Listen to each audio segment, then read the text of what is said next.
Ne vous laissez pas berner par ce simple chapeau usé. Ce gars-là, c'est Bernard, un adolescent noir et extrêmement déterminé, qui se livre à une activité bien singulière. Vous le trouverez en train de polir les chaussures des investisseurs fortunés, principalement blancs. Mais ne vous y trompez pas, derrière ce geste apparemment modeste se cache un esprit brillant. Ce qui l'importe n'est pas le peu d'argent qu'il obtient en cirant leurs souliers, mais plutôt les conversations financières de ses investisseurs.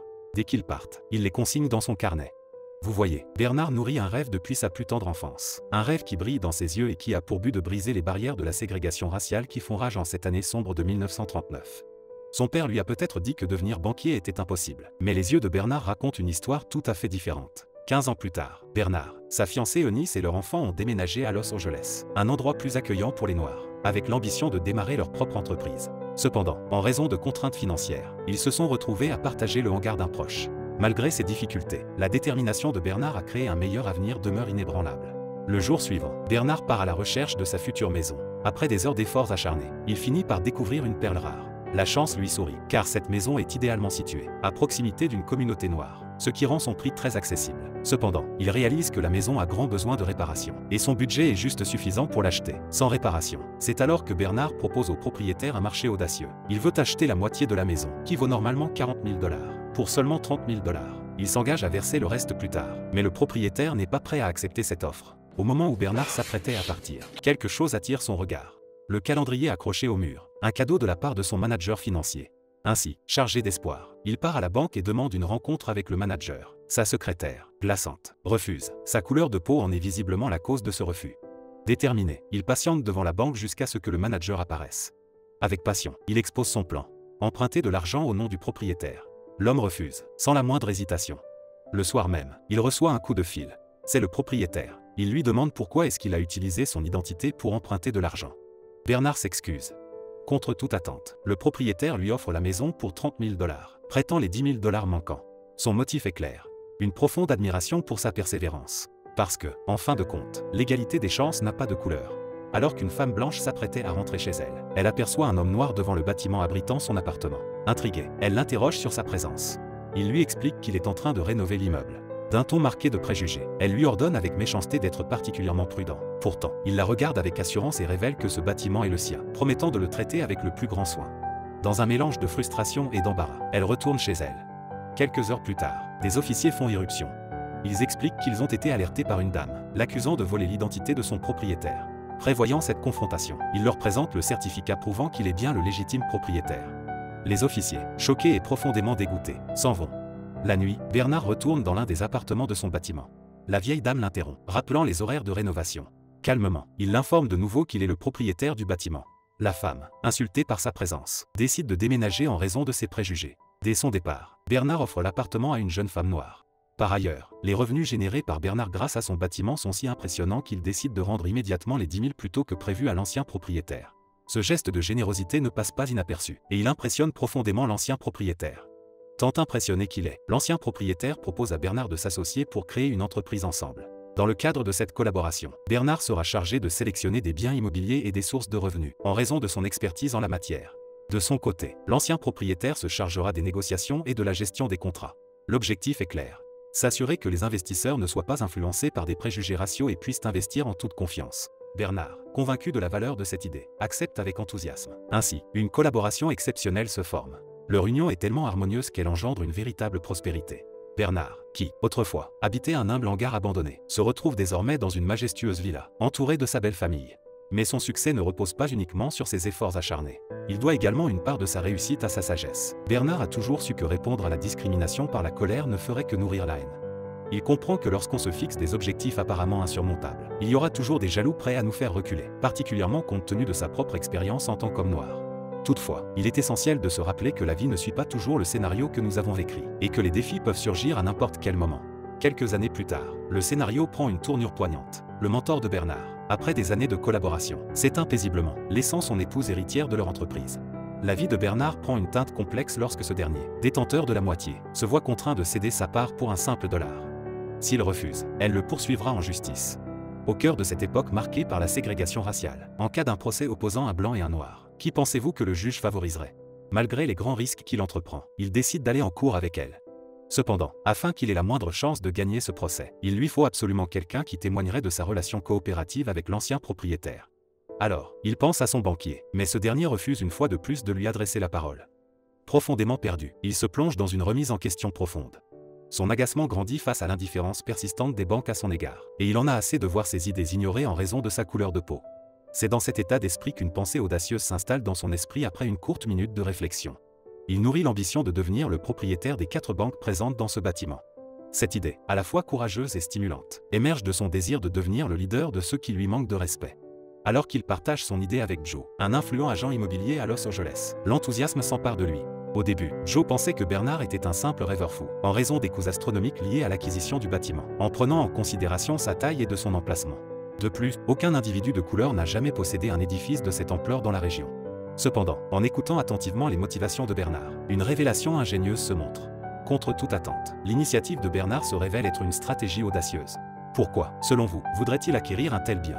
Bernard expose avec clarté que la propriété du bâtiment lui permettrait d'obtenir une position avantageuse, incitant les banques à lui accorder plus facilement des prêts.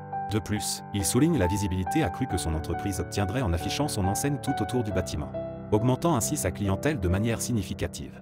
L'idée de Bernard enflamme le cœur de Joe, le captivant au point de l'enthousiasmer pleinement. Malgré la richesse considérable de Joe, son entreprise est fortement affectée par la couleur de sa peau. L'espoir naît avec la vision de Bernard. Si Joe parvient à obtenir un édifice de cette taille dans un territoire majoritairement blanc, les profits pourraient atteindre des sommets encore inexplorés. Cependant, la réalisation de ce rêve semble être réalisable uniquement à l'aide de la collaboration avec un représentant de la communauté blanche, étant donné le contexte discriminatoire. Bernard, instinctivement, pense à Matt, l'individu qu'il avait soutenu lors de ses propres rénovations. Matt, jeune, ambitieux et doté d'une honnêteté palpable, manque toutefois d'expérience dans le domaine. Malgré cela, Bernard croit fortement en lui. Ainsi, il se lance dans la préparation minutieuse de Matt pour ce rôle déterminant. Les leçons incluent l'art du golf, les comportements empreints d'élégance, les compétences mathématiques essentielles et les subtilités de l'immobilier. Malgré ses débuts difficiles, Matt non seulement surmonte les obstacles pour exceller au golf, mais il démontre également une maîtrise impressionnante des calculs mentaux, captivant ainsi l'admiration de Bernard et de son partenaire. Lors d'une journée au club de golf, Matt a l'opportunité de rencontrer le propriétaire du grand édifice abritant plusieurs banques à Los Angeles. Cette rencontre a été orchestrée par Joe.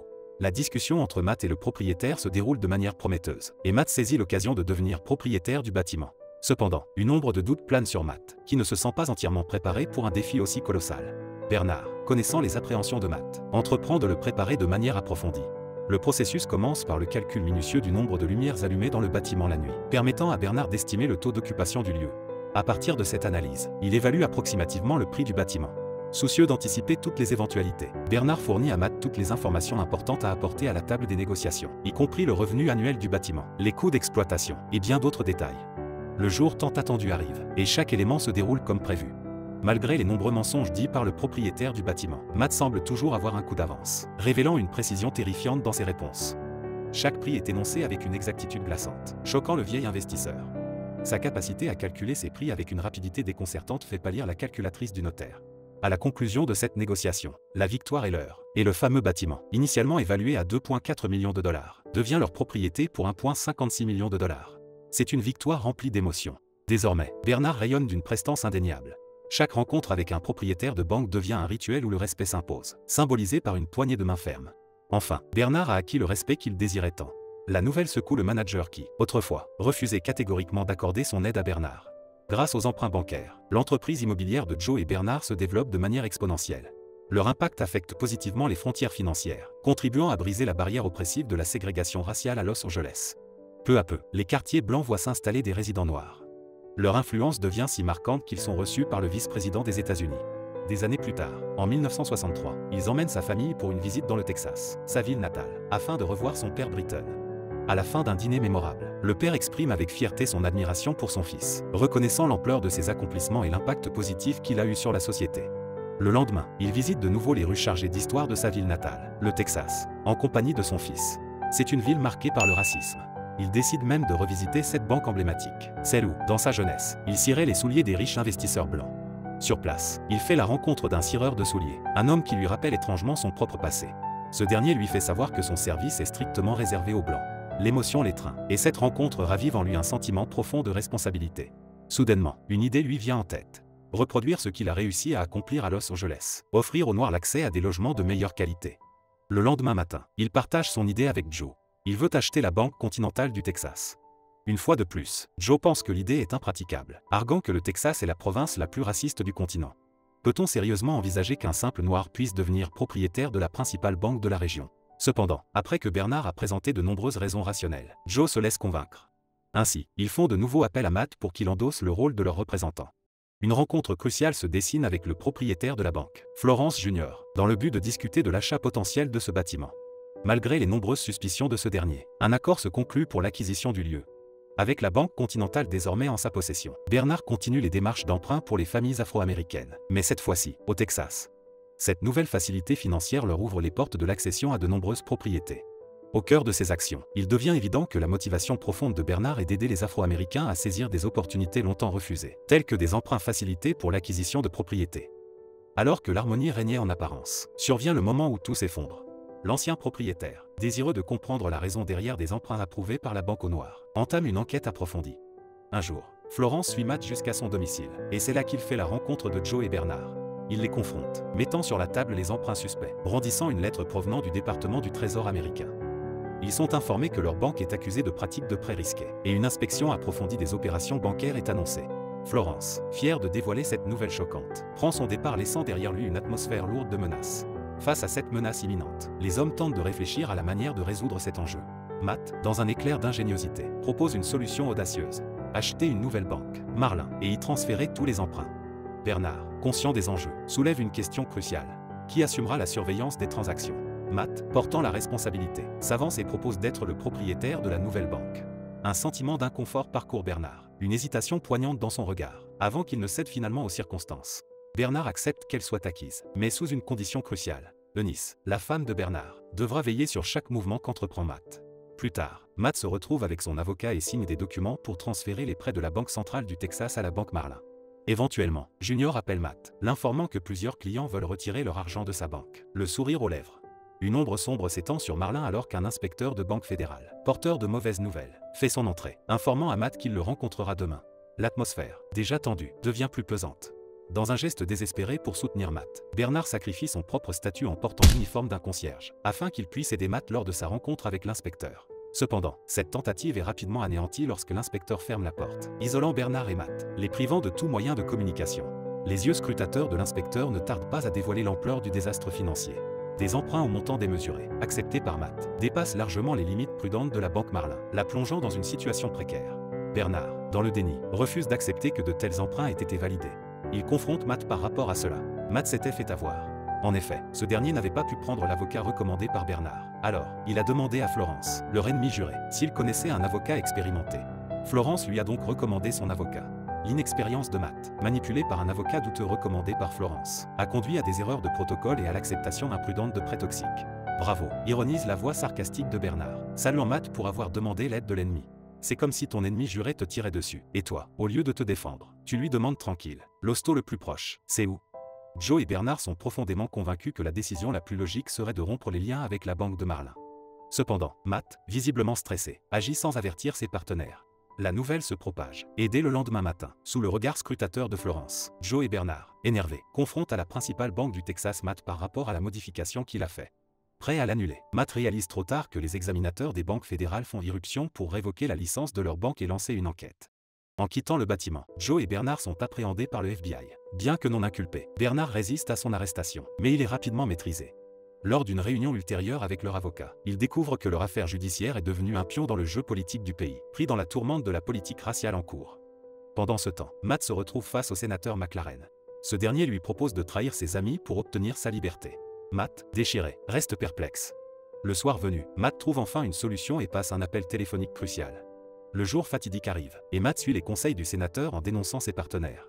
Plus tard dans la journée, Bernard rencontre également le sénateur, confronté au choix difficile entre confirmer les accusations de Matt pour éviter la prison ou choisir la vérité, dénoncer le racisme, même s'il doit payer le prix de l'incarcération. En fin de compte, Bernard fait le choix déchirant de suivre la voie moins facile.